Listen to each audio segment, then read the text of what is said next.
if someone like offered, hey, do you want to like be an actor on like this TV show, like I'll be like, no thank you. Actually, I might say yes, because that's pretty cool. I was going to say shut All right, guys, we're back in action. Last week we missed an episode. Really sorry. I feel really bad because I'm a big fan of consistency. I'm really into habit and just doing things consistently over a long period of time. So it felt pretty weird. So if you guys were one of the guys that were expecting an episode the next week, I'm super sorry. Now, this takes me back to... Actually, no, let me go on this tangent and we can take it back to introducing and seeing how Christian's been. But I think this story reminds me of when I used to sort of do math tutoring. So after HSC, I was looking to sort of make some extra cash. So I wanted to tutor kids and sort of do one-on-one coaching and sort of make some money. Now, I only had my sister's friends. I had like 2 to 3 sort of students, and I wasn't able to attract more students. So what my mum told me to do is like, why don't you go to your local library and sort of just teach math for free.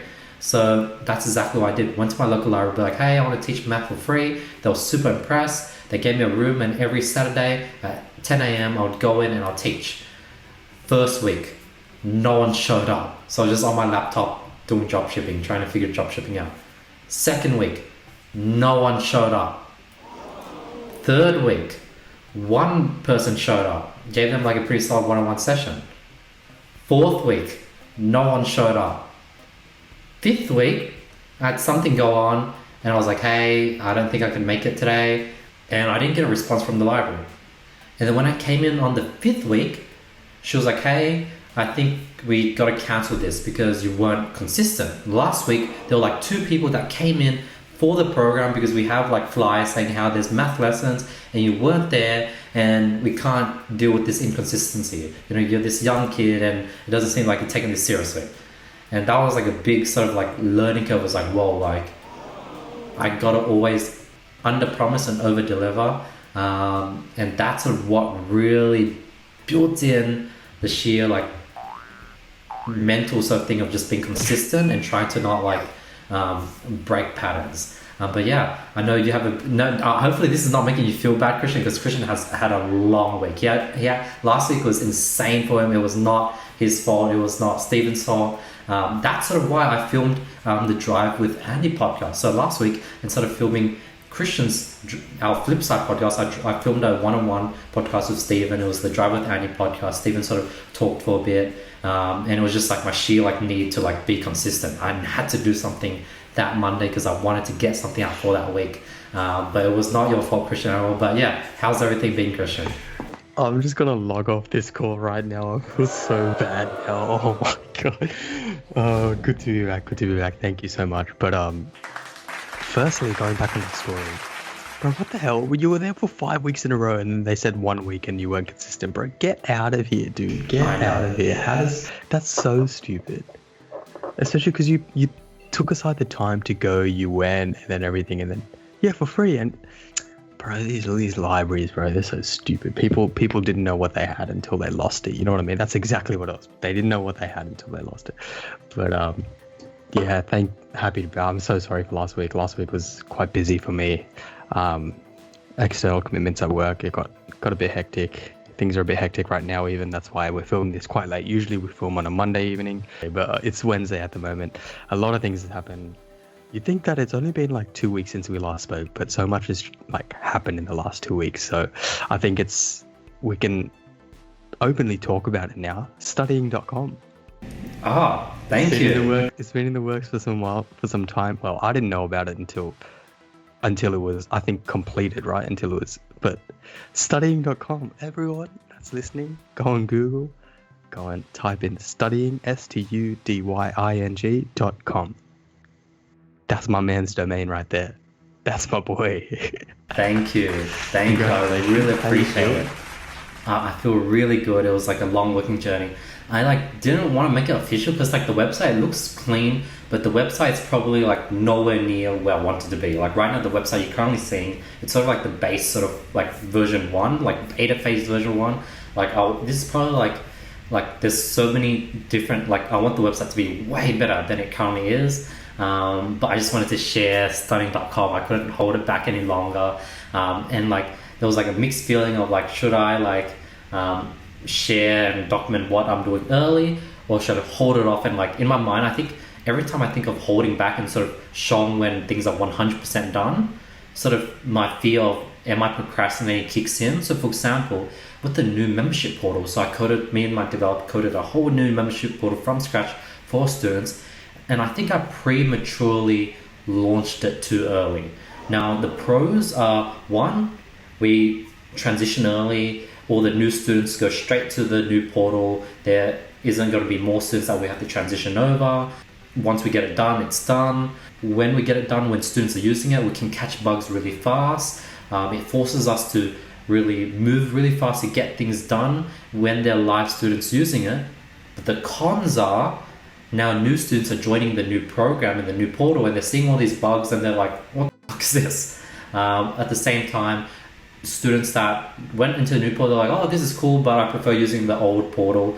They will never sort of transition over because they had a bad first experience. Thirdly, the bugs, when they're bugs, it still takes us like 12 hours to fix it. So there's people getting pissed. So, but if we didn't have all these students on, we wouldn't be able to catch all these bugs, and we wouldn't be moving as fast as we are to fix all these issues. But I think there is a sweet spot. I definitely want to maybe, like now I know that when I launch something new, I want to get it to 90%. The portal, I probably only got it to like 65% before like launching it and transitioning students through. So next time I'm going to wait till like 85% and then get it launched, because the time it takes to go from 85% to 100% is just like inefficient, that you might as well have 200 students testing it to increase that speed. Yeah, I get what you mean. I mean, at the end of the day, you just had to pull the trigger on it. You know what I mean? Because if you didn't pull the trigger on it, you're right. If you waited until it was say 85 to 100%, and then there was still the same bugs, the small niggling bugs that are there pertinent throughout, I mean, what's the point? You might as well launch it out, get the bug, like find out the bugs now, iron it out, then keep progressing with it, keep changing with it. It's so funny because we're going through, like, obviously the scale is substantially different, but that's the reason why I was busy last week. At work, we transitioned to a whole new system, like completely new system. And it's funny what you mentioned, because some students are like, the new ones are coming in and like, what the hell is this? Why does it look so beta? And like, you know, why is it all buggy and glitchy? Whereas the old students can appreciate the layout, the format of it, and the previous students definitely appreciated it. The new students were like, what the yeah, but I guess it happens with anything when you're like the first, I wouldn't say trial phase. Actually, no, I'll say trial phase. You know, they're essentially trialing it out at the moment in terms of the new system, etc. And when they're trialing it out, they're obviously going to think that. It happens with anything with new. It's the resistance to change. There's going to be resistance to change no matter where you go. Like where you're going, in my workplace, it's just hit the fan. Everyone's just losing their, because we're doing the same thing. We're finding bugs in our systems, and that's why everything's just all over the place at the moment. But I mean, there's always going to be the hard transition phase, and once you get over that hurdle, it's the hardest hurdle. It's smooth sailing from there, isn't it? It really is. Do you reckon your company launched at 65% when it should have launched at 85%, or do you think it was actually at 85% but it still like had issues? What's your thoughts? So there's a multitude of reasons as to why it's like screwing up at the moment, but it launched at 85% because the system had been in place for some time and people were using it for a different section of it. Yeah. But our particular division are only using it now. And there's a lot of little niggling bugs, because for their system, for a different department, it works fine. Yeah. For ours, there's a little bit of bugs and stuff. So it's obviously it's a larger scale, but I mean the same translates across to your portal. When you report a bug, how long does it take for them to fix the bug? Well, at the moment, because how large a projects team is and the transformation team is, they try to have it done as soon as possible, but everyone knows it doesn't take that long. It's not that easy, because I mean, you can speak from experience as well. It takes some time in terms of finding it, then ironing out, then you have to, I'm assuming you'd have to test it. I'm not working at the projects and transformation, so like I'm assuming you'd have to run a beta of it and then trial it, test it out, and then once that gets, then you get feedback, and then from the feedback then you can look to implement it correctly, etc. And then I mean, how are you finding it? I'm finding it pretty like every time there's a bug, I'm like, whoa, what the fuck? But our team is like on it pretty fast. Like we get a message, they send it to sort of our developer, and our developer's on it straight away. I think every time we get a message about, hey, I can't access my course, it's like a mini sort of like my heart, like it's a mini heart jolt. It's like, oh, we need to make sure that student can access their course straight away. But then we get it dealt with. So I think it's not too bad, but I think we launched at 65 when I should have, like, there were so many different things I could have changed. I was definitely not happy with how it looked. It sort of was like, okay, I wasn't happy or like I was pretty thrilled, but there was like, I wanted to make it look better. I wanted to be more intuitive. And I knew that, but I launched it anyways, which was, I think, not good. So I think in the future, I'm definitely gonna at least get to 80% before I go live. But I think with what I did, it actually ended up working pretty good because all the changes are happening super fast. Like we're gonna get to 80% probably a month earlier than, like, if we were still doing these changes, it'll still not be launched. And it'll probably not be launched till maybe 2021.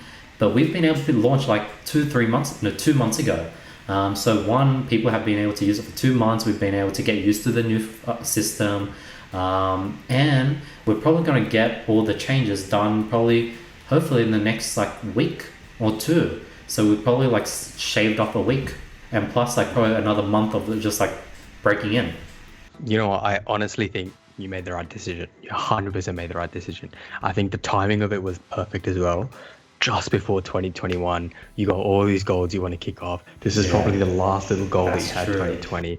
Get it off the list, get it out and running. And you're right, like I said it earlier as well. The time that you would have spent waiting to hit 85%, you're going to literally hit that within half of that expected time now, because of the feedback that you're getting because of the trial tests you're getting, and then because of everything that's going on, you're going to get that half the time. It's going to get up and running twice as faster as well. And look, it's just only going to go up. Very big congratulations. Thank you. And then talk about the topic of having to break in and the topic of how, like, you as an employee that sort of used the old system and transition to a new system, you're like, wow, this is great.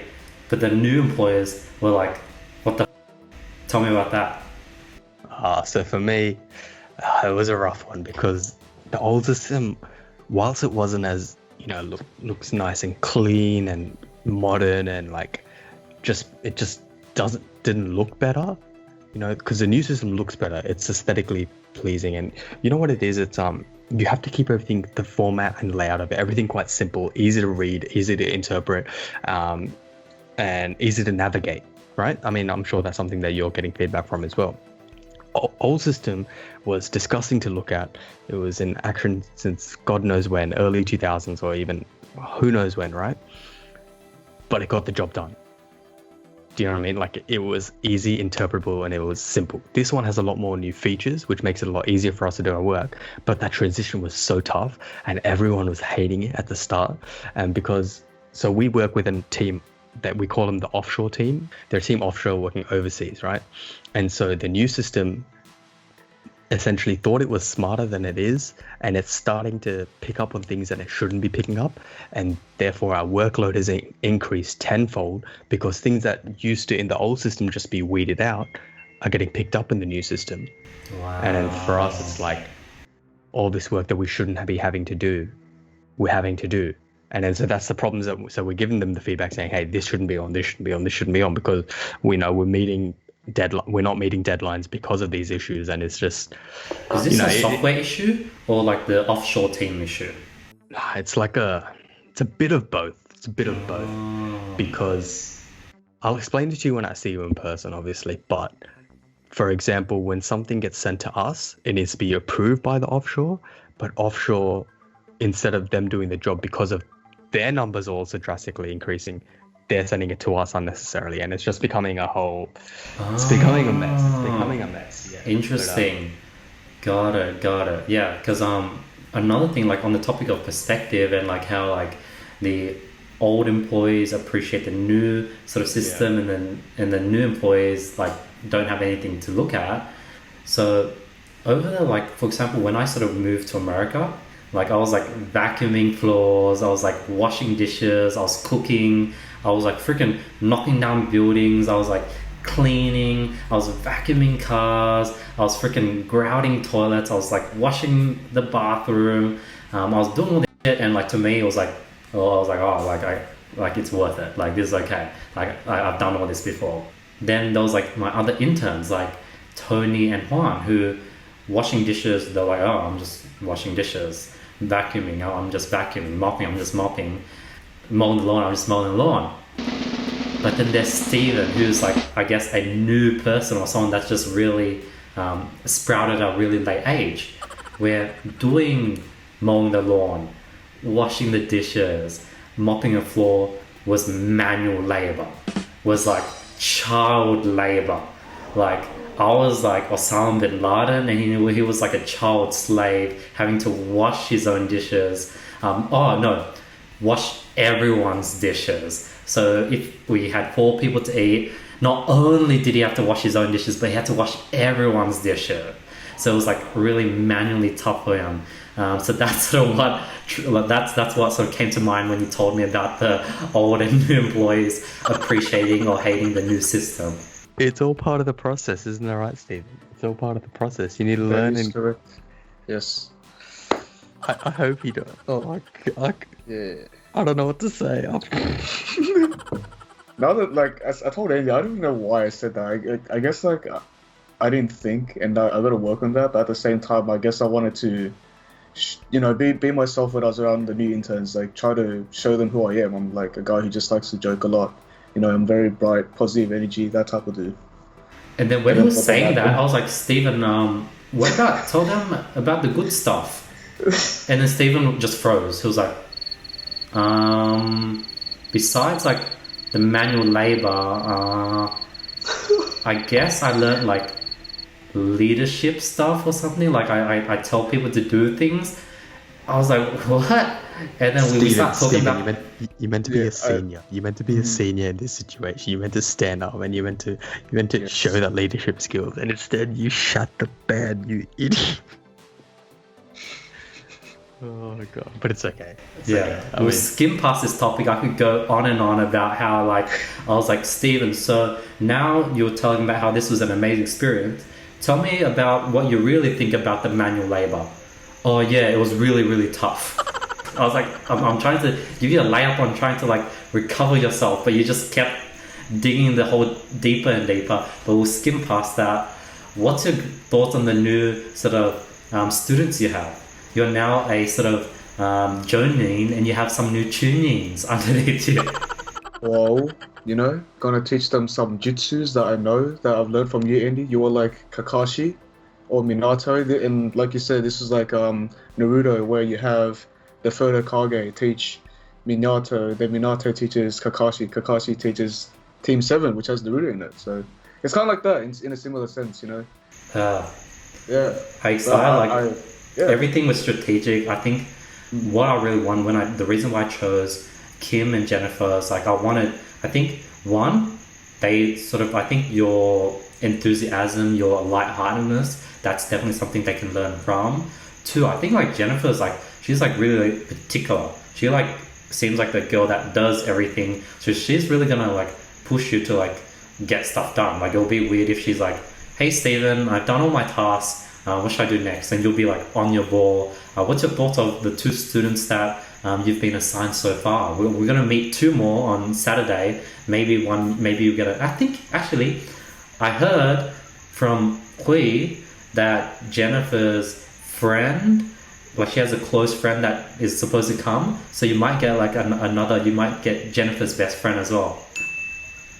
Ooh, so...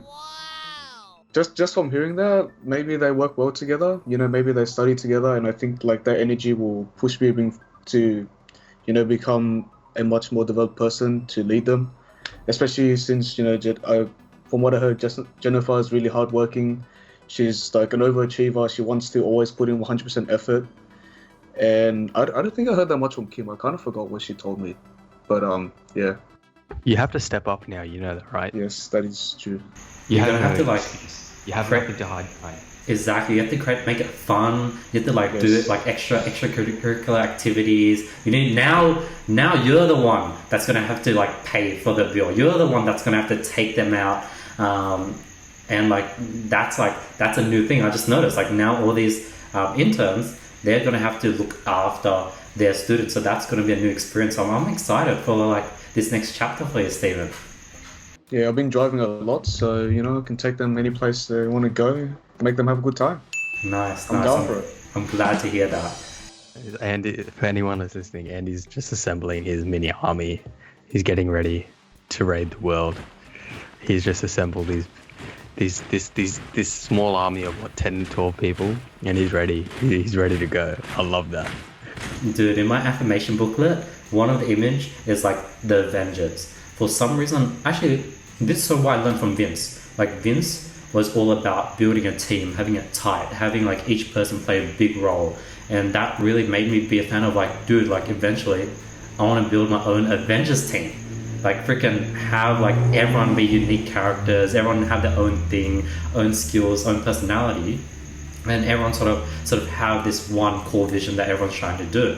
So that's always been the goal. And hopefully with these interns, over 2, 3, 4 years, if I go ahead and teach like 50 different students, or like they join the program, even if at least like 5 to 10 stay, like that's more than enough. Like if I get 5 Avenger members, like that's all I need, and that will make the whole situation worth it. And what I've learned is like I've put in my sweat, blood and tears to the initial 3, Stephen, Tony and Juan, and hopefully now they're able to pass on what they've learned onto these new interns, and I'm no longer having to manually put in the effort that I did with the initial 3 with 12 different people. Now hopefully they can sort of do it, and that's sort of how things can sail. You sort of, full circle when we talk about shadow clones.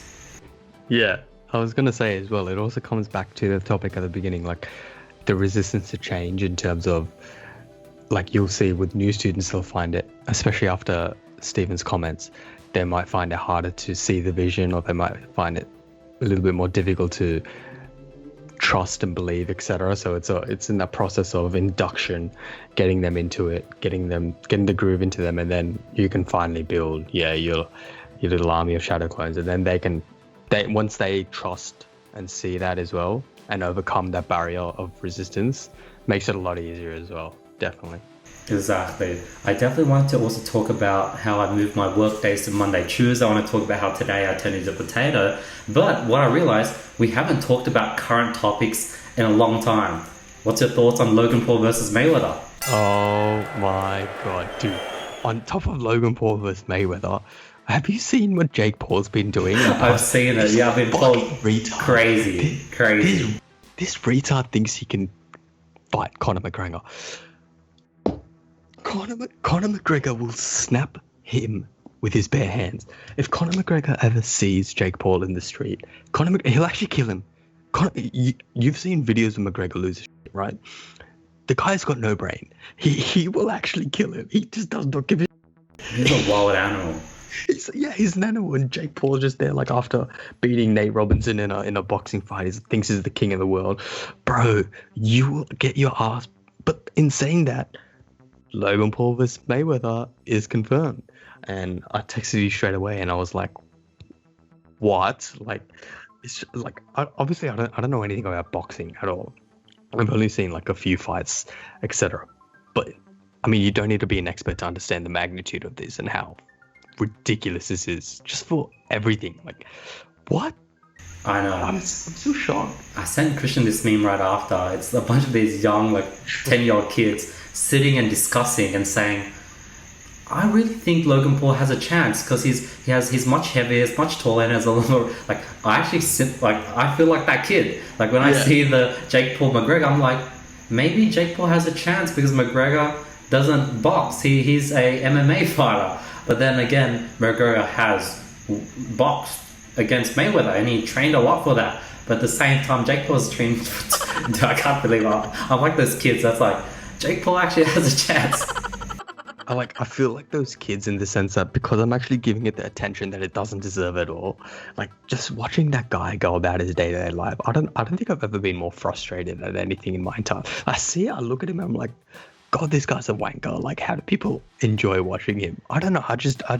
Like, you know what he reminds me of? He reminds me of those freaking cool kids in high school that like are freaking the troublemakers, but they're just these hard-working troublemakers where like despite all the like freaking them being a dick, them being arrogant, them being egotistical, they put in the work and they get results, and you're like, the bad guys, the guys that aren't nice are somehow fucking winning, and it just triggers every nice guy. That's true. Like, there's one thing you can't deny. That guy works hard. Like, I don't know what he works hard in. When he puts his mind to something, I think he'll go out and set an achieve. Did you see he tried to create an education sort of platform system? Yeah, what a twat. I wonder how that's going now at the moment. I think surely it's dead. It's gotta be dead. Anyway, dead. But like, you're right. Like, he's one of those people that you hate to see it, but he does put his heart and soul into whatever he tries to do. So with the boxing fight, you saw that he trained a lot and that he wants it. Like this McGregor stuff, like he's pushing for it so hard because he knows A, the money, and B, like if he wins that fight, like if Jake Paul beats Conor McGregor, but it'll be boxing and it'll be MMA, you know what I mean? So I was like, yeah, I get what you mean. Like you see the douchebag working hard. You know what's also crazy? Like these guys are like, dude, Jake Paul's 23. Like Tana Mongo, she's like 22. Freaking Jack Harlow, who's like 22. Like Kid Leroy is like, I don't know, 18 16. No, like 16. Yeah. It's so intimidating seeing all these young people killing it. Like what I tell myself every time I think about that is like, if I just stuck to one thing from the age of 18, like for example, right now my company has been running for only a year and a half. Like literally I came back to America a year and a half ago, and within a year and a half it's grown so much, given that I required the previous experiences to have it grow this fast.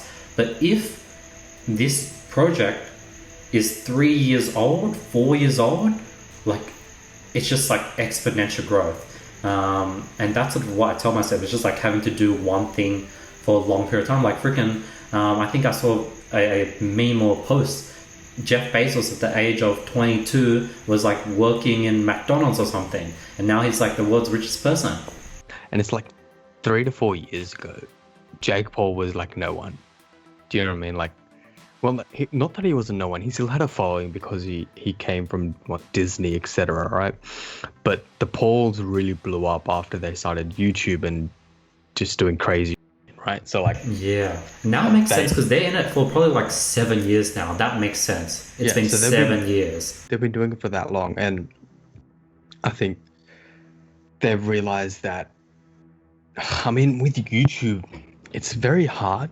Like you need to be able to, what's that saying? Oh, evolve or be extinct.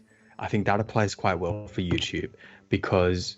Maybe like even PewDiePie has changed completely from what he used to do. He used to do heaps of gaming content. I haven't watched him recently, but I think he doesn't do as much gaming content anymore. But you need to be constantly looking to do what the next thing is. And that's what Jake Paul's doing extremely well with what he's doing. He got into boxing and now he knows exactly what he needs to do. If he can get a Conor McGregor fight, like I've said this like 5 times now, but he started from Disney to making shit YouTube videos, to still making shit YouTube videos, to beating a couple people in boxing, and suddenly all the limelight's on him. 10-year-olds will pay the pay-per-view to watch him box. Yeah. You know what I mean? People will pay, and like the numbers are there, and you can't argue with the numbers. But it's like, watch in 5 years' time, Andy will be a boxer as well. and he'll be a pro boxer, and he'll be calling out Floyd Mayweather. Dude, everything is legit time, and I think like after figuring that out, I'm no longer pivoting and jumping onto different things, because every time you jump, you're just restarting again. Like I'm just laser focused. Like I'm not picking up any side gigs. Like everything I do has to like align. Like for example, the flip side is sort of aligned to the Andy My brand, the sort of personal brand, the YouTube. I'm not like I wouldn't, if someone like offered, hey, do you want to like be an actor on like this TV show? Like I'm like, no, thank you. Actually, I might say yes, because that's pretty cool. I was going to say shut Yeah. Actually, I don't know. It depends on the show and depends on the vision as well. Like, you know what I mean? Like, you can't just sign up for something and just like here's up. It's like you got paid $20 million to fight Mike Tyson. To fight Mike Tyson, you get $20 million, and if the fight's in 3 months, would you do it? Yeah, I'd do it. I would not die.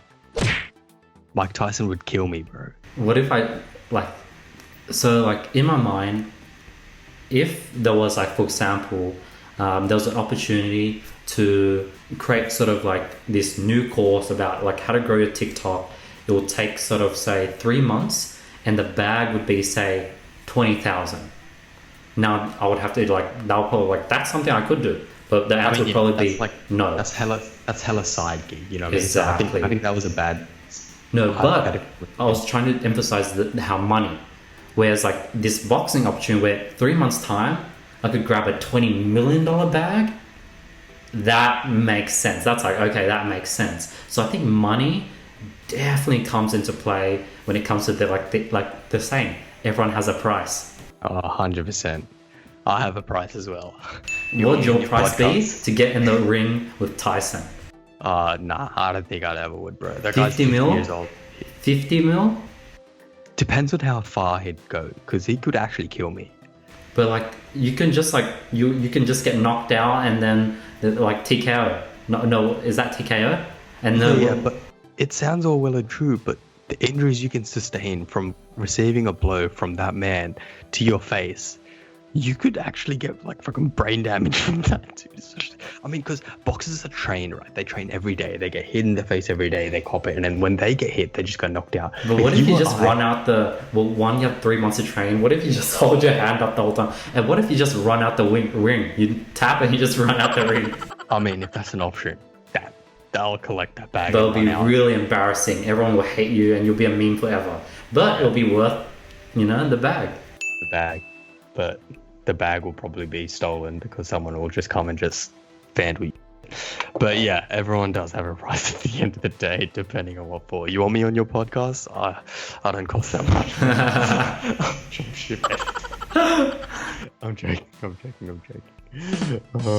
Another thing that's changed that we haven't talked about. Have we talked about it? Biden won against Trump. Yeah, we did talk about it, but I think Trump's still going on about being a sore loser. He's still appealing to the Supreme Court about the whole thing. And I actually don't know what happens from there because he is the president until now. He appeals to the Supreme Court saying, the votes were rigged, or the vote should have gone in my favor. I mean, what can the Supreme Court do other than... I mean, surely they can't do a recasting of the vote. There's no way. Dude, it would be crazy if he pulls some shit. Like, I think there's nothing to lose by appealing. Like, that's a pretty smart move on his end. It's like, what's there to lose?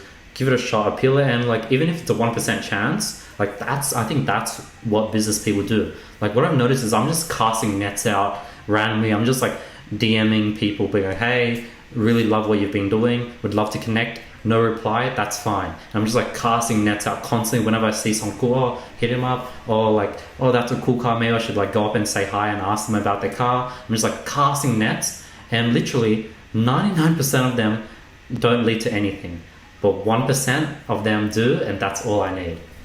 And we've seen that 1% come to fruition. We've seen it come to fruition. But yeah, 100% agree. And it is a business like mentality where you need to keep trying until you succeed. And I mean, Trump's a man of his own little thing. But on top of all that as well, have you read the news lately about what's happening between China and Australia? Oh, apparently they put up a Twitter. Apparently, as an Australian was like had a knife behind like a Islamic child or something, or like a was that the one where I'm talking more about the trade tension. Oh, did you see what I was talking about there?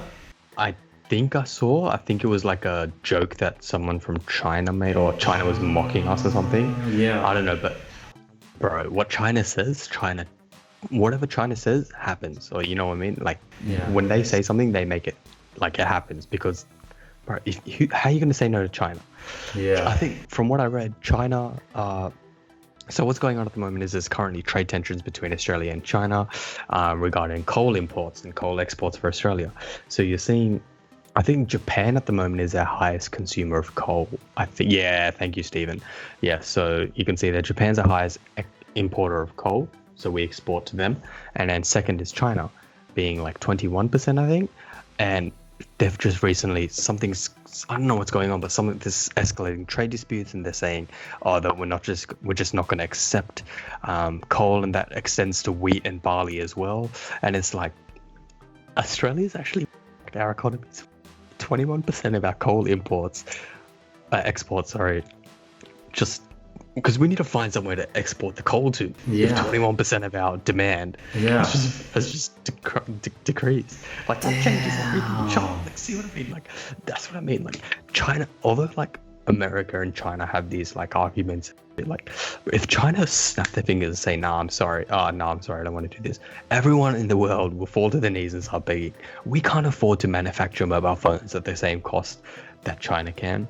No one can afford to do anything at the same prices that China charge or cost or whatever, you know what I mean? Because it's a communist country. Like, you just can't, it just won't work here. It's crazy, isn't it? Like, yeah, I want to bring this like conspiracy that I think I've told you before about like China taking over the world. Like, what I'm thinking is, like, if we ever become this dystopian movie where one sort of party somehow rules the whole world, dude, there's gonna like be the mafia, the like Yakuza, like all these freaking gangs that's gonna just go straight to the top and kill this like Hitler type person.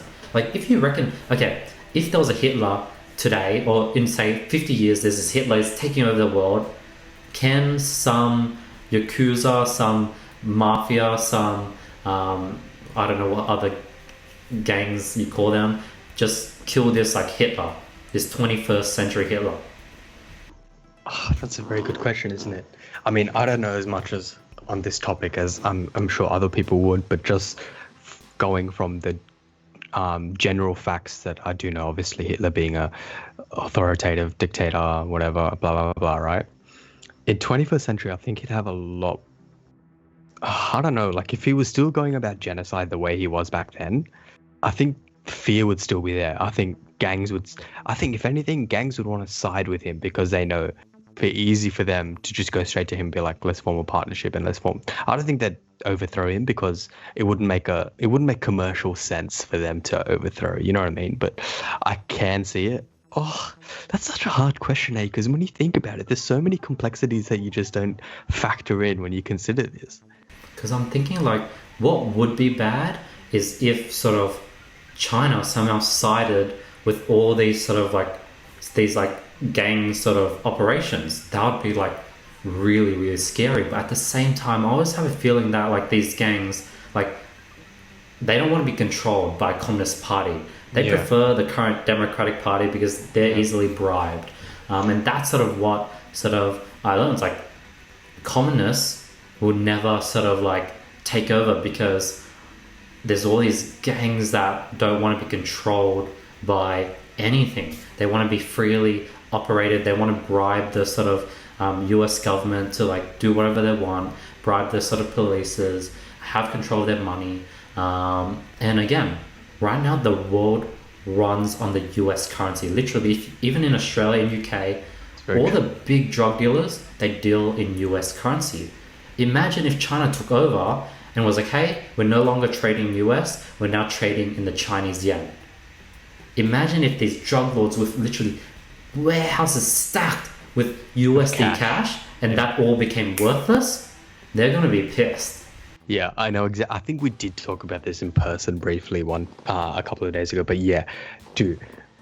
And it's weird because I can see it happening. It's weird to think about, but in terms of, you're right, USD, the most commonly traded currency in the entire world. If you want to change money from AU, I don't know, if you want to change a currency from X to Y, it will most likely go through an intermediary being the US anyway. That's why it's just more common. Everywhere in the world will trade US currency, whereas I get what you mean, right? So you're right, like if the Chinese yuan took over and essentially became the predominant currency.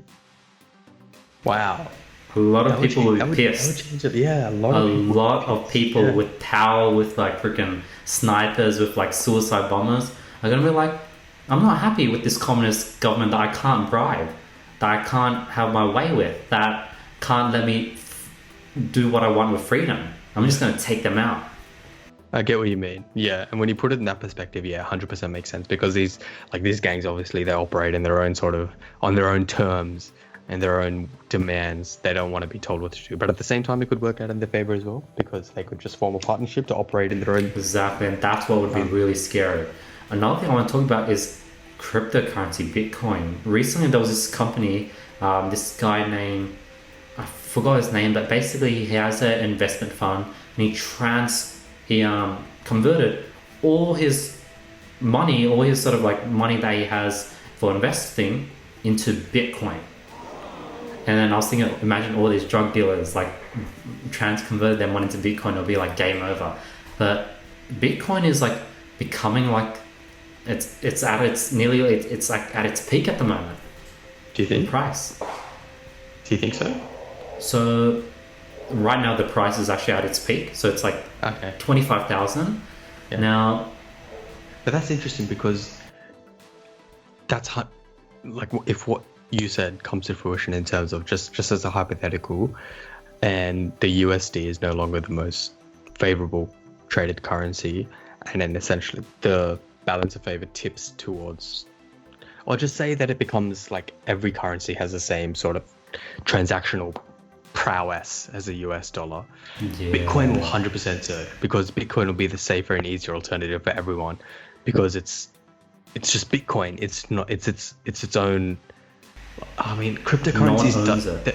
Yeah, there are different types of cryptocurrencies, and that could essentially operate in the same way that it would with different countries' currencies. But yeah, I think that crypto would be the go-to if that happens. Yeah, and what's scary is like, then that completely debuffs what we just talked about. Like if Yeah, crypto exactly. becomes a new thing, it's like every country, like literally, I understand why the US is scared of cryptocurrency because it literally makes their currency worthless. If everyone does convert, like literally, you could literally buy, there was this post, it was like it sort of went viral. It was like, please buy $5 of Bitcoin. I was like, holy shit, you can actually buy 0.00001 of a Bitcoin. Like, Yeah. Bitcoin is so flexible. It's like, but I think what it will eventually be, it will just be gold. You know how gold is, so it goes up and down, it's pretty stable. Like, it's just gonna end up becoming gold where it's like not actually used, but it's just like storage of currency. And it's not gonna be like, people haven't become millionaires off gold. You're 100% right. I think it'll be like a safe haven in dark times, such as like this year, where investors flock to it as a safe haven asset, as opposed to investing in the market because it'll just be its own value there. Whilst its transactional purposes are essentially nil. It's not a transactional currency, or it's not transactional yet, right? So it's essentially like gold, where its price will continue to fluctuate, but it'll just be a safe haven asset. Yeah. Exactly. But yeah, I heard that over the weekend you just like knocked down and got a ton of sleep, Christian. Yeah, I got like 12 hours of sleep. It was fantastic. I enjoyed it so much. Saturday, that's because like I was working long hours this week, so like I was like, you know what, I'm just gonna sleep. So I slept all Saturday, and Sunday I just recovered. But this Sunday I'm keen. I want to do something. I want to go somewhere. 2020 is literally about to finish. Any plans for Christmas? As of right now, I think there might be a family friends sort of dinner for Christmas. New Year, nothing planned as of yet. I'm going to be losing my license for the 29th of December. Hopefully, I'm going to go get the appeal, and hopefully that gives me till the new year. And hopefully I pass the appeal. But I do want to go on like crazy, like if I go ahead and appeal and the court date's like on the 15th, literally like I'm just going to like go on the road trip from the 5th to the 14th and then just like come back and go to court. This guy will keep you updated, everyone, on the next episode or the next few episodes to what happens when this guy loses his life.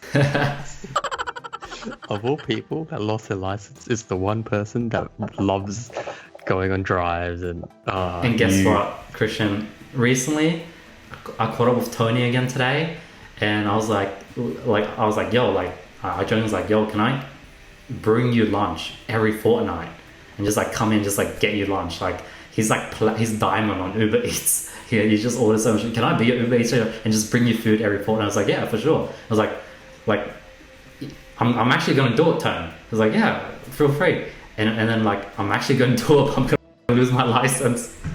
So you're gonna be his Uber Eats driver for every fortnight, and now you've lost your license. Well done. Well done. Look at this guy shining. All right, guys, we're gonna cap it off there. I appreciate everyone listening. Thank you so much for listening today. It's been a while. I'm gonna make a promise right now to make sure we don't skip a week prematurely. Thank you guys so much for listening. Thank you so much. Andy, do you want to close it off? Yeah, thank you so much for listening, guys. I really miss doing this, Christian. Like this was like butter. Like time flew. Like we hit the 50-minute mark with ease. So it's crazy how much this is like butter. Last week, like doing the podcast on my own is like tiring. It's like tough, like talking on your own. Stephen helped a lot, but it's like tiring, man. What we have is just like butter. So I'm pretty happy with the current format we have. But yeah, thank you for listening. No more missed episodes. Really appreciate everyone's support, and we'll talk soon. Peace. We will make up episode. Take care.